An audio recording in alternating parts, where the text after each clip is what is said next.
So, the Bloodmoon Huntress, as I said, actually takes place quite a few years before the start of the show itself. And again, this is a graphic novel that centers around Rayla. Um, Now, I want to stress that if you probably didn't already tell by the cover, this isn't Rayla that we know from the show. This is her at a bit of a younger age. Now, it's not confirmed how old she was in the book. However, I'm willing to make an inference that she's somewhere in the range of probably 11 to 13 years old. Okay, I'm willing to make that speculation. So it's somewhere within that range. Um, and this is right around the time that Zim's egg apparently gets laid, because this is where the Dragon Guard is starting to form, and this is where the story begins, where Tidrin and Lane, Rayla's parents, are saying goodbye to Runan and Ithari, who, as we know from the show, are Rayla's guardians. And this is where we see them say goodbye to Rayla, and it's a very emotional moment, because, Rayla's a little upset. She's like, why are you leaving? Why can't you take me with you? And stuff like that. Because Rayla, at this point in time, feels like she's being abandoned by her parents.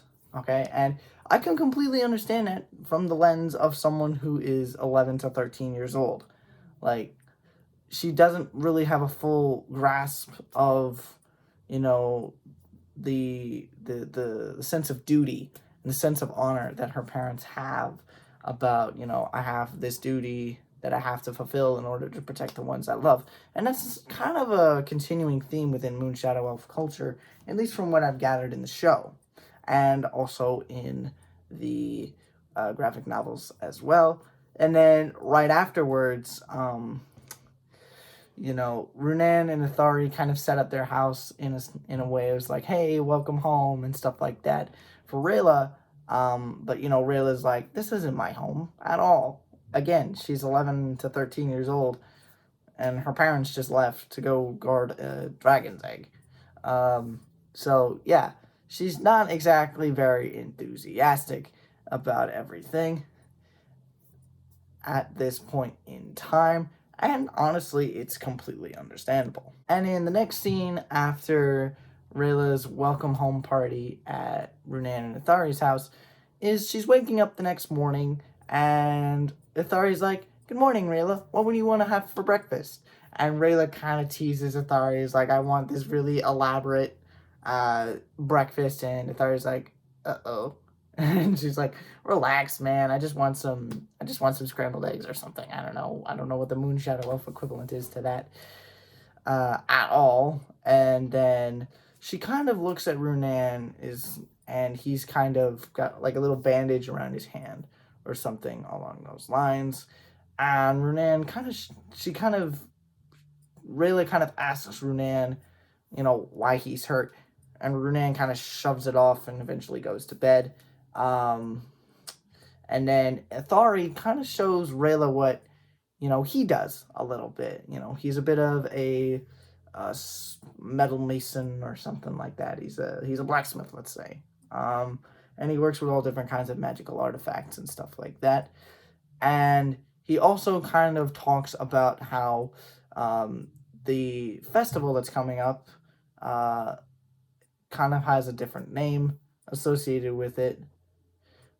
It's called the Bloodmoon, tying into the title of the graphic novel. And he explains how it's dangerous to go outside the Silver Grove, especially for a child, but even for an adult. And that Runan, given that he has a very specific job, kind of trying not to fully reveal to Rayla what Runan does, and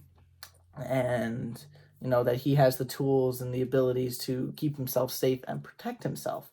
But Rayla's kind of inquisitive at this point, and she's like, well, what does Runan even do? Like, why won't any of you tell me? And again, Ithari just kind of pushes it off to the side, is like, oh, you don't really need to know at this point. The next scene, I mean, come on, this is a little kid Rayla, and we remember the fact that she talked a lot about Adorabers in the second season of the show, and we see them again pop pop up once again here in this graphic novel as she tries to sneakily get one into the house. But Runan calls her out and is like, "Don't bring those in, please." And Rayla's like, "Whatever." But then in the next scene, she kind of starts talking with Ithari again because she noticed when she passed Runan that he had gotten a little pouch of knives. And she had also noticed Ithari working on arrows in their last conversation. So she's like, "Okay, you make arrows for Runan and also knives. Something is clearly up." So obviously she's, very, very determined, or some of you may say stubborn. I honestly think she can be a bit stubborn at times, and we see that when she's a little bit older as well. And this is right within Rayla's character, if you ask me. But once again, Ithari continues to try and shrug things off a little bit and kind of dances around the bush, so to speak. But then eventually he asks Rayla if she'd be willing to test something out for her, and she gets a little excited at first, only to be slightly disappointed at first, because Ithari had made this little glowing mouse thing that would basically light up if Rayla was in trouble, and he had made a second one so that way, in case Rayla had ever gotten in trouble, Ithari and Runan would know, and Rayla kind of feels very happy about this. She's like, "That means a lot to me to know that you're going to such lengths to make sure that I'm going to be okay." That's obviously a good sign that, she's welcome and that they care about her. And honestly, I think that this shows us even more and more that Rayla is just a big sweetheart. Uh, I know that I'm kind of gushing here, but at the same time, this fits very well into Rayla's character. She can get very emotional at times. Obviously, she's probably 12 years old in this graphic novel, and to be completely honest, that sounds a lot like a 12-year-old to me. The next scene that we see in the Bloodmoon Huntress, Rayla kind of watches Runan as he's leaving the house once again to go out on patrols, but again, she doesn't know that Runan is an assassin yet. So she's like, "The stove never sleeps for a chef," because, at this point she's trying to guess what Runan is doing. But then once Runan leaves, she kind of fakes that she's all tired and bolts off to her room, but when in reality, she sneaks out and follows Runan and watches as he's training Andromeda, one of the elves who we later see as part of Rayla's troop as they go to assassinate King Harrow. Eventually, she gets all excited and is like, "Aha, I found out what you are, Runan." And obviously she doesn't know what the word assassin means yet, but she's all excited. She makes a little extra noise than she needs to, and Runan pulls out an arrow and nearly shoots her. Obviously, he gets a little mad, and then they eventually talk about it at the dinner table, and Rayla finds out what an assassin is, and there's this big fight that happens, and Ithari tries to intermediate, but it doesn't really work out. In the scene following, we see that Ithari, he's kind of got some bags under his eyes, he's obviously tired, he's worn out, and Runan and Rayla are still kind of arguing. And then Ithari just kind of breaks, and he's just like, "Enough, okay? I need peace and quiet to finish what I need to do today. So Runan, Rayla's going with you. End of discussion." And obviously Runan and Rayla aren't exactly happy about it, but they're like, "Well, there's no going around this one." So Rayla goes with Runan as he trains some other Moonshadow elves on how to be an assassin. And she also kind of learns a little bit more about how Runan carries himself as an assassin and the work of assassins. And this is where we get to kind of see a little bit more of Runan's character come to light, although indirectly, because it's from the point of reference of Andromeda, who's kind of pointing things out to Rayla. And then at the end of it, Rayla kind of falls into some itching thorns, or what you might consider as the Zadian equivalent of poison ivy. And then in the scene following this, Runan is just sitting at the dinner table in his house, just kind of, contemplating about the day, and Ithari comes in and is like, is everything okay? And they kind of talk about how Runan is a little unsure about, whether or not he should have become an assassin.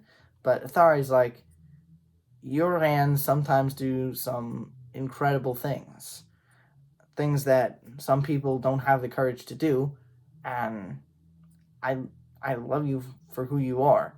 And they kind of share a moment, and this scene honestly just made me, just reading it earlier today, made me want to see an Athari and Runan reunion at some point in season 5.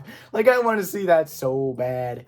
Um, but yeah, I mean, honestly, this kind of shows us that, again, Athari cares a lot about Runan, and Runan obviously, he cares a great deal about what he does, and he obviously cares a great deal about um, Runan, and I mean Ithari and Rayla, and so on and so forth. And in the next scene, Rayla's kind of contemplating about this to herself, and she's talking to the little adorable thing that she has, and it almost falls in the river. Rayla catches it, and the next thing we know, the Skywing elf bursts out of the bushes, and his name is Shiro. I think I'm saying that right, so if I'm saying it wrong, let me know down in the comments below. And Rayla kind of listens to this story as Shiro tells us how his parents' caravan had been ambushed by a moon shadow elf sorceress. And Rayla's like, this isn't good.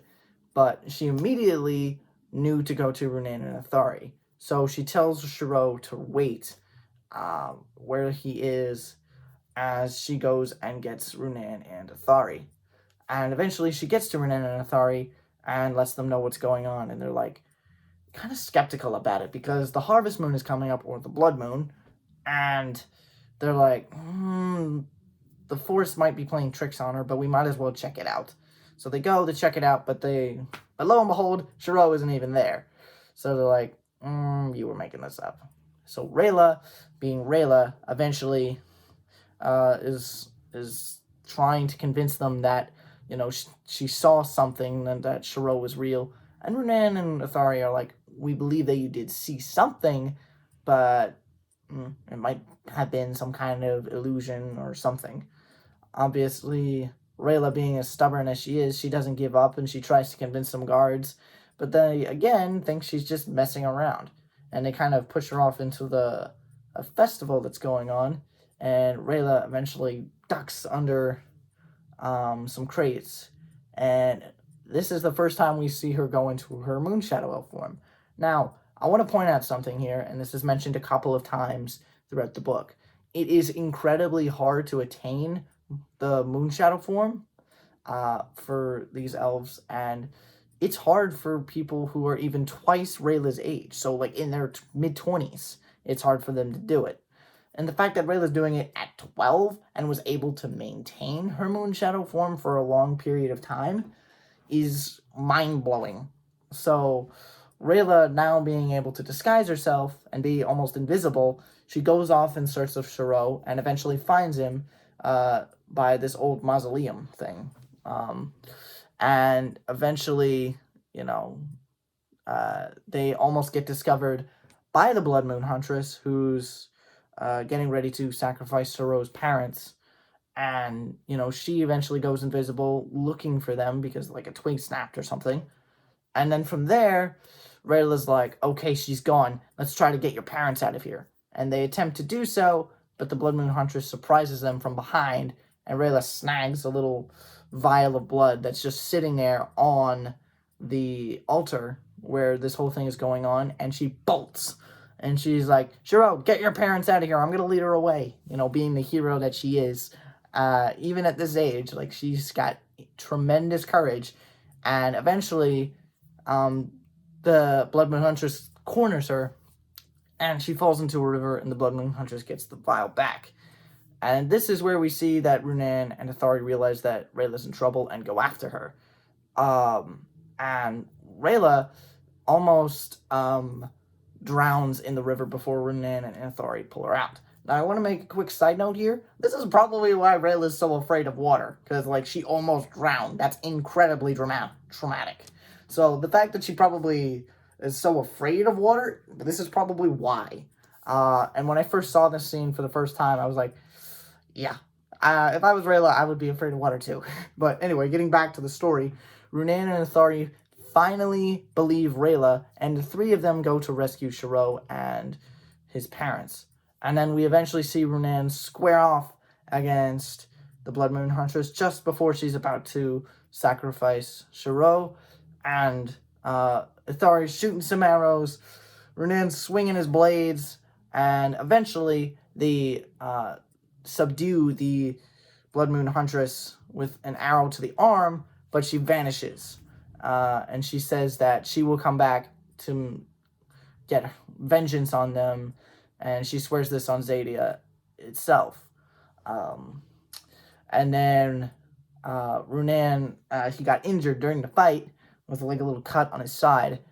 And the next thing we know, Rayla, Athari, and Runan destroy the altar. But Runan's like, even though we stopped her here today and we destroyed the altar that she enchanted, she's gonna come back at some point. She's gonna be weak for a while, but she'll be back. And Rayla, is kind of very happy about this, and she kind of really accepts Runan and Athari as family. And at the very end of the graphic novel, they have this kind of honest conversation with one another. And Rayla, she kind of gets a little teary-eyed, and she asks Runan to train her to become an assassin. And Runan's, at first, he's like, are you sure? Because, this is my path as well. I don't know if you want to make some rash decisions right now. And Rayla's like, no, I want to do this. And then Runan just kind of ponders for a second. And he goes, at dawn, first thing, don't be late. And then Rayla kind of scolds Runan and Athari for being like, oh, we don't believe you that you heard about someone, a Bloodmoon Huntress or a sorceress or something.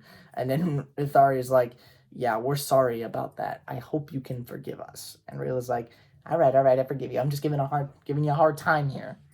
But, they kind of look off into the distance, and Runan says, I hope that this can be a chance for us to be a family and have a second chance.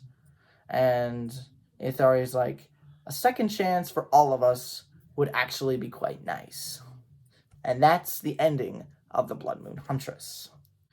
Overall, the Bloodmoon Huntress is an incredibly cool graphic novel. It kind of plays off the Halloween spirit a little bit. I mean, obviously, the cover's kind of giving off Halloween vibes to me, to be honest. It's really, really well done. The illustration is incredible, and I think the fact that we kind of got to see a little bit more of Rayla's connection to Runan and Athari in this graphic novel was fantastic. I gotta give a lot of props to Nicole Andelfinger and Fila Hanakataka. I always said that. I know I butchered that last name, but she's the illustrator. So kudos to you, and kudos to everyone at one who worked on this graphic novel, because it is absolutely fantastic. And it's the second in a series of 3. The third is going to be Clock House, Puzzle House, I think it's called. Puzzle House is the one, yeah. So I'll be reviewing that when it comes out. I think it drops June 6th of 2023, which is a long ways away yet. So I will definitely review that when it comes out. But for now, we do have just Through the Moon and the Bloodmoon Huntress. So with this one, I have to say, for 2 of the 3 graphic novels being centered around Rayla for the most part, this has just been awesome. We get to see more of Rayla's character come to life, and I can't say no about that. I am just so happy that we got to see Rayla this young and see that she's basically the same character all the way through. She's got the same characteristics. She's very caring. She's very stubborn, but she's also extraordinary in so many different ways. Because, like I said before, she's probably in the realm of 11 to 13 years old, maybe 10 to 13, I don't know. But she's really, really young. That's the point. And this is a few years before the start of season 1. And she's able to go into Moonshadow form, which is incredible. And Renan even says in the graphic novel that the fact that she was able to do that in comparison to people who are twice her age have a hard time just doing it, much less, sustaining it. It just shows us her level of commitment and her level of determination on a whole new level, on a very personal level. So just for that alone, I would really give this a really high score. But with everything that we saw, an expansion on Runan's character, Etheri's character, and just the world of the Moonshadow Elves as a whole, it's perfect. So I'm going to have to give this one a 9 out of 10. To be completely honest, the only thing that holds this back is the fight scene towards the end. I feel like we could have gotten a little bit more there. I think we could have made that fight scene probably could have been a little bit longer. But honestly, we didn't get that. And that's fine because the whole thing is still really, really good. I know I gave Through the Moon an 8 out of 10, I believe. But that was mostly because I was wishing it would be a little longer. But all in all, these are very spectacular graphic novels. And they're fantastic reads. So, again, you can get this on Amazon. I'm pretty sure there's also a PDF version of this somewhere. So, wherever you get graphic novels, I'm sure you can find this. Go check it out. Go check out Through the Moon. And remember to pre-order Puzzle House. It comes out June 6th, 2023. And go check out The Dragon Prince on Netflix. It's a really fantastic show. There's a few other different media things related to The Dragon Prince as well. You can find those on Amazon, or you can just Google them wherever, on whatever search engine that you have. So I'm rambling at this point, so I might as well wrap things up here. Thank you guys so much for watching this video. If you could leave a like, that would mean a whole lot. If you could also share this video with your friends, and we can continue to build this community around the Dragon Prince and expand the fandom, that would be so amazing. Lastly, if you could do me a big favor and hit the subscribe button down below if you really enjoyed this content and you want to see more of it.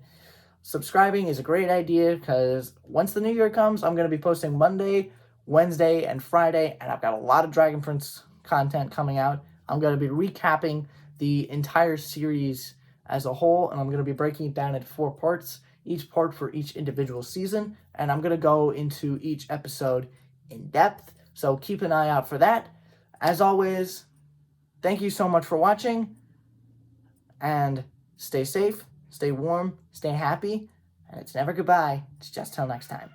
All right, guys. See you tomorrow.